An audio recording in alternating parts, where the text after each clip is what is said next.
You see, I kind of fell asleep in the cemetery, and it's raining really bad right now, and I missed the bus, so I don't know. I was hoping maybe you could help me out somehow.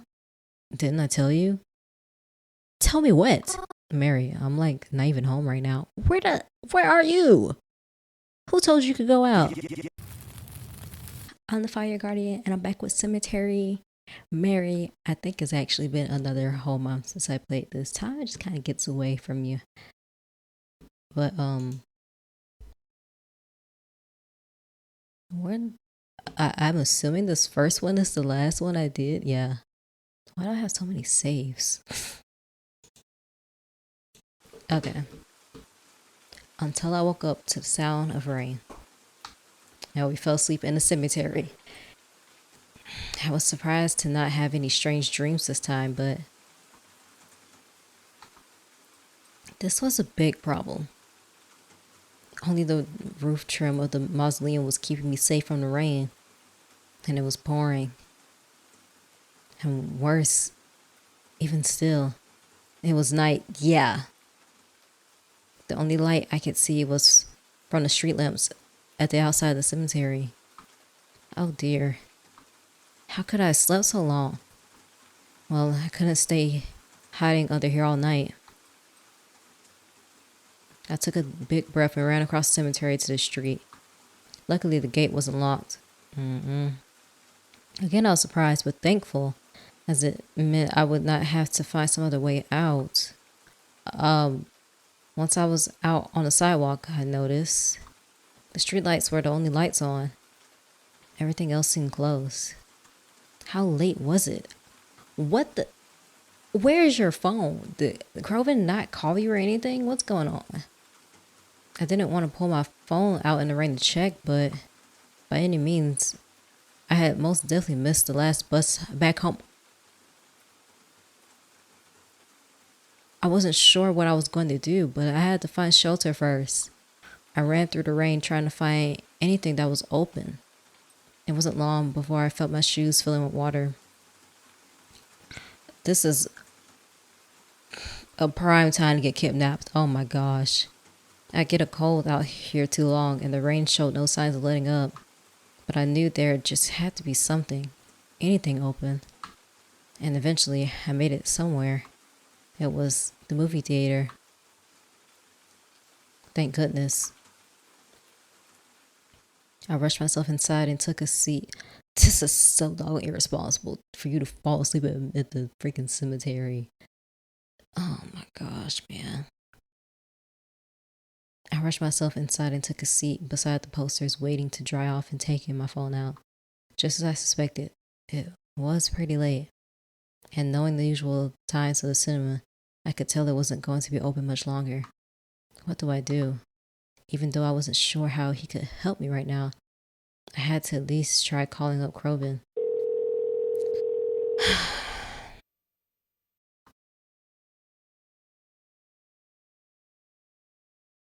Why isn't he picking up? Oh my gosh. Mary? Oh, he picked up. Thank goodness. I was just starting to get worried. I'm having a bit of a problem right now. What is it? Well, you see, I kind of fell asleep in the cemetery, and I only woke up a few minutes ago, and it's raining really bad right now, and I missed the bus, so I don't know. I was hoping maybe you could help me out somehow. No can do.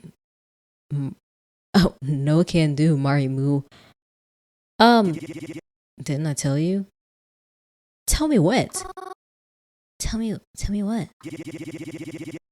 Mary, I'm like not even home right now. Where are you? Who told you could go out? I'm not even close. Huh? Where are you then? Excuse me, what? What is going on? I'm like out of the fucking city right now, Mary. I had these plans with these friends. It doesn't matter. I swear I told you. No, you didn't, Croven. Well, I don't remember. Look, bottom line is there's no way I can help you from here. Okay, well that's why he didn't call or get worried or something. What the hell? Croven. What am I supposed to do then? Girl. I don't know, man. Fuck Mary, I don't know. I heard his frustrated sigh through the phone. I couldn't see it, but I could tell he's pinching the bridge of his nose. Where are you right now? I'm at the movie theater, but I think it closes soon. Alright, well, do you have anyone else you could call up? Maybe stay with them tonight? I mean, I guess so. Awesome. Great. Sounds good then. Look, Mars, I really gotta go. Okay, who are you with, Croven?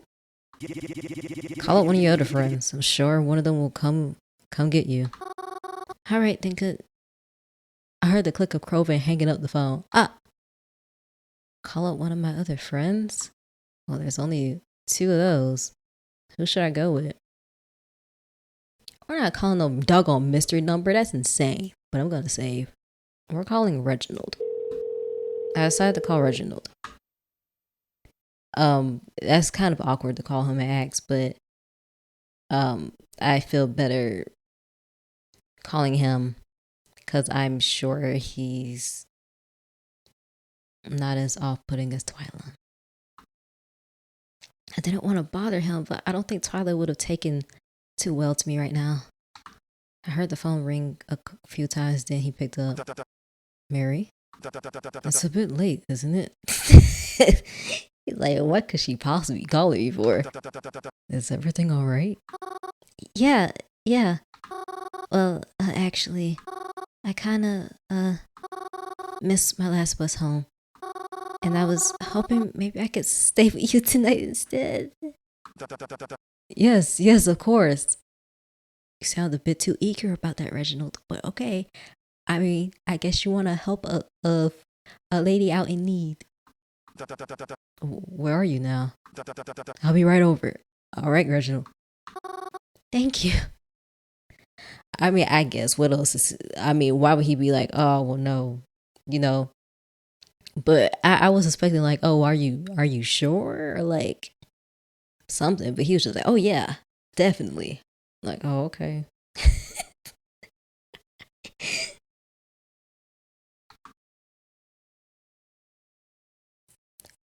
Oh, he's so precious. And then he has a car. I didn't know that. Did he mention he has a car? I saw the faint outline of Reginald's old car pull up to the side of the movie theater, and I went out to meet him. Even though it was raining, he still got out of the car and held the passenger door open for me. I told her it was silly to do that. Ain't nothing silly about that. I hope I wasn't too late. You caught me in the middle of getting ready for bed, actually. Aw. And I wanted to get rechanged. It didn't feel right to leave the home in pajamas. No, you're good. We drove off to Reginald's apartment amidst all the rain. Because it was so late, there were hardly any cars on the road, so it made the drive a bit safer. We pulled into a parking space next to his building, and he covered me with his jacket as we ran inside. So sorry, I wasn't thinking. I should have brought an umbrella. Yeah, because you were way too excited. Or maybe he was just trying to rush and make sure I wouldn't have to stand in the rain in the movie theater. I can kind of get that, actually. But, all right now, Reginald. I didn't mind. We stepped inside to the buzzing of fluorescent lights. Reginald led me to the stairwell, and he headed upstairs. I had no idea he lived so high up. He told me that the elevator was broken and he apologized for the inconvenience. It's not like it's your fault. I just felt bad for him. It must be a pain to climb all those stairs, especially after a hard day of work. Once we were in the proper hallway, Reginald began to lead me to his apartment. I tried to be quiet as we moved through the hallway, not wanting to disturb any of his neighbors. Before I knew it, we were entering his front door. Well, here we are. I apologize for the mess. If I had the foresight that you were coming, I would have cleaned ahead of time. I looked around Reginald's apartment. Is this what he considered a mess? Nothing even looked dusty. Thank you for having me over. I feel really bad having asked you to accommodate me at such a short notice. I'll try not to lose track of time anymore. Don't be silly. It's a pleasure to have you here, no matter what. Oh, but don't worry about sleeping on the couch or anything. You can take my bedroom. It's right next to the kitchen. I'll sleep out here. Yeah, I figured he was gonna do that. Huh? Oh, no, Reginald, I couldn't. You already drove out in the middle of the night to pick me up. I can't take your bed, too. Nonsense, I insist. You have much better sleep, I'm sure of it. But don't you have to go to work in the morning? I feel awful if you couldn't get a good night's sleep. Oh, don't worry about me. I'll be fine. Nothing I haven't... Oh! Oh dear, I just realized. Huh? What? Her clothes being wet. Is everything okay? You don't have any pajamas to wear, do you? Oh, we're wearing his clothes. Huh? Oh. Don't worry about that. I can sleep just fine in this. How can I not worry? No offense, but although your outfit is quite the ensemble, I don't think it would make for a very nice sleep. Why don't I go out and buy you something really quick? What? Oh my gosh. Wow. No way. It's really nice of you, but I can't accept that offer. It's so late and I doubt anywhere is even open. Oh, when there's a will, there's a way. Okay, Reginald. Besides, I need to pick up some things anyway. You just said you were gonna go to bed. Come on now. So please, make yourself at home. Well, I guess he was saying, well, I was gonna do it tomorrow maybe, but I might as well do it now. Maybe that's his, where his head's at. Help yourself to anything in the kitchen, and don't be afraid to turn on TV. I'll be back shortly. Before I could protest anymore, Reginald was out the door, leaving me alone in his apartment. I guess all I could do was wait for him to get back. I plopped myself onto his couch and turned on the TV. There were some commercials playing, so I didn't know what show was on yet. What's on at this hour anyways? Before I knew it, I heard the sound of the door unlocking and Reginald was walking through the front door. I watched as he locked the door behind him, dropped off some plastic bags he was carrying, and shrugged off his coat. He left one bag in his room, then proceeded to put some stuff away in his kitchen. Aww. Then he came to sit beside me. So, what are you watching? Oh, I don't know, nothing in particular. Well, would you like to watch something? You just said you were gonna go to sleep. Go to sleep, sir. Or would you rather just head to bed? Now that I think about it, I can't remember the last time I actually watched something on TV. Reginald passed me the TV remote and told me to put on anything. He wasn't picky. Maybe we can watch... I get to choose. Let's watch a sitcom. Or, does this matter? Quick sitcom. I flicked through a few channels until I found this one. It was like a sitcom of sorts. Actually, this feels familiar. Like I remember watching this as a little kid. But I can't say I remembered any particular episode. I think I was too young to. Do I watch it? Huh? No. Let me see my other options first. Okay. What about game show? I flicked through a few channels until I found this one. It was playing a game show. I don't know why, but there's something I really like about game shows. And this one in particular looked extremely colorful and exciting. Wheel of Terror. Do I watch it? Sure. A game show? How charming. Yeah, I think they're fun. Even when people lose, they still look like they had a fun time. It certainly seemed like fun. Though I don't think I ever want to be on one. I'd be too worried about looking a mess on TV. I didn't even think about that. Reginald and I sat and watched TV for a while. It was pretty nice, though eventually I started to feel tired. I think Reginald could tell too. I yawned as I stood up off the couch, thanking him once again for letting me use his room to sleep. It's not a problem at all. I left the pajamas in the bag for you. I think they should fit. Good night, Mary. I had a pretty nice sleep, actually. Reginald's bed felt comfier than my own, but that only made me feel worse for taking it from him. I got dressed into my usual clothes and carefully stepped out the bedroom door. After all, if Reginald was still asleep, I didn't want to wake him. But to my surprise, there was no one there at all. I knocked on his bathroom door just to make sure he wasn't using it, but there was no answer. It was then that I noticed a note that had fallen in front of his front door. Mary, so sorry to leave you alone this morning. I had an urgent matter to attend to. I don't think I'll be back anytime soon, but feel free to help yourself to any food in the apartment or breakfast. All I ask is that when you leave, you lock the apartment with the spare key in the end table drawer, then slide it back under the door. Thank you. I'll talk to you later. I see. I didn't really feel comfortable taking Reginald's food, especially when he's not home. And especially not after all he did for me. I followed his other instructions and left the apartment. I wonder what I'll do with today. Grover's been pretty anxious lately. He would never admit it, but it's easy to tell.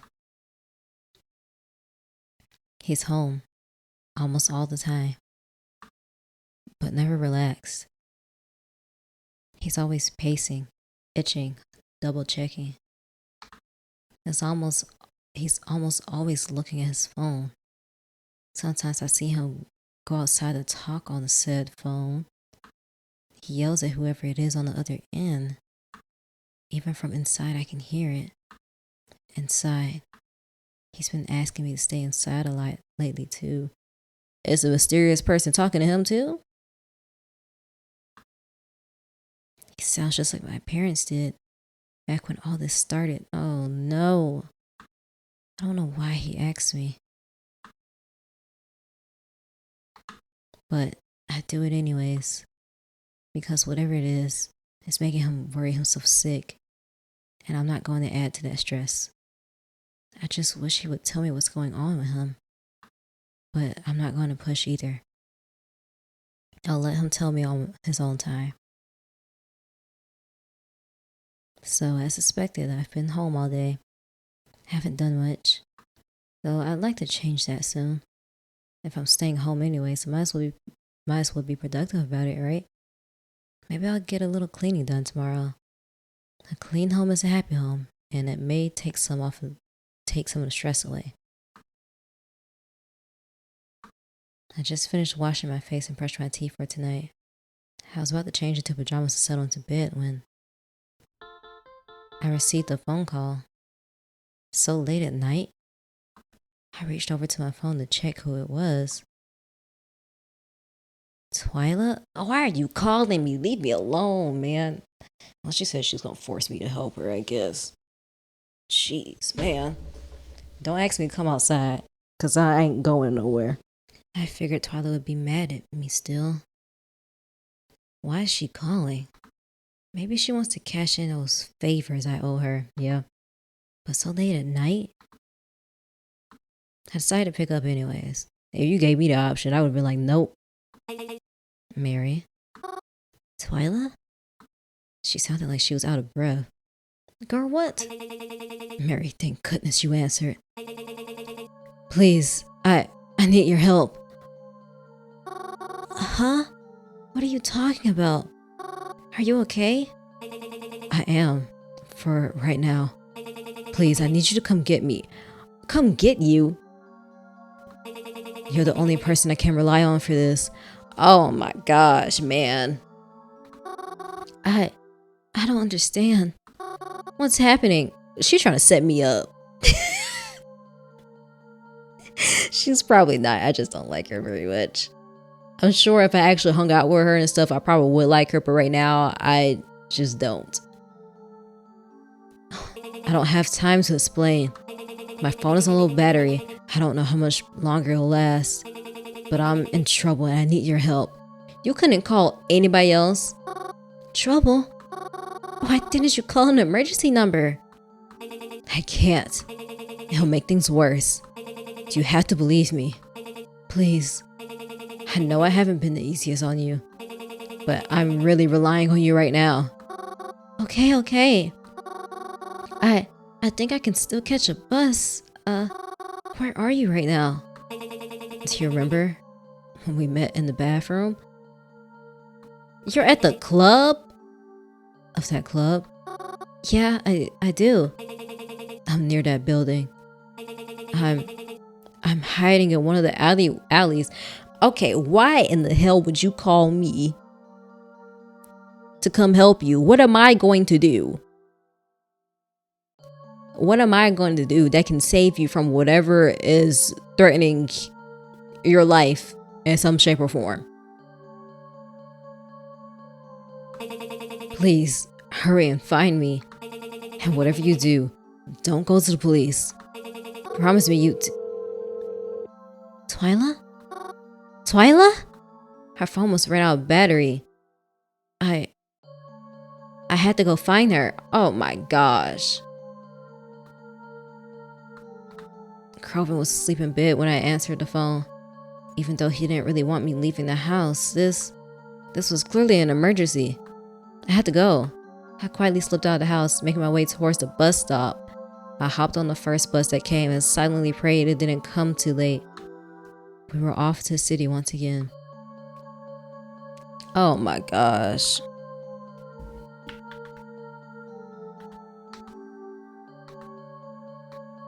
Twyla sounded really bad. Like it was hard for her to breathe. Is she really okay? She told me not to contact the police or anything like that. But how am I supposed to help her? Yeah, exactly. This don't make no doggone sense. That's why I think this is a setup of some kind, even though it may not be. I don't understand. If she doesn't want the police involved, then I guess it's not something they're supposed to know about. Is it okay for me to get involved with then? I hope I wasn't making a mistake.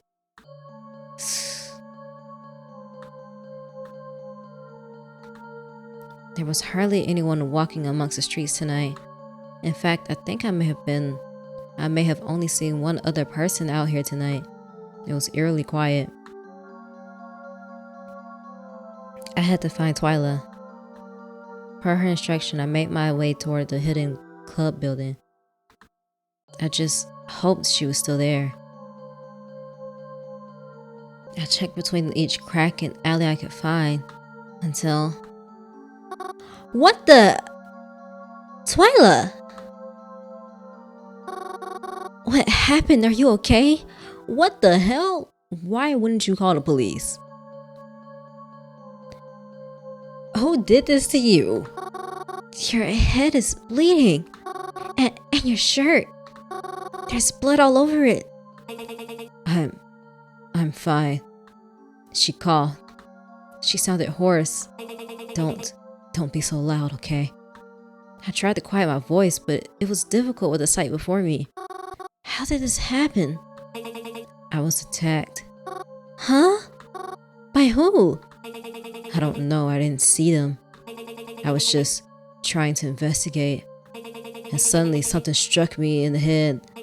I'm lucky it didn't knock me out cold. I somehow managed to get away, but I was scared they're still looking for me. I shouldn't have gone alone. So, Twyla, we should call someone. No, please don't. Oh dang, my husband's calling. I might have to cut this short.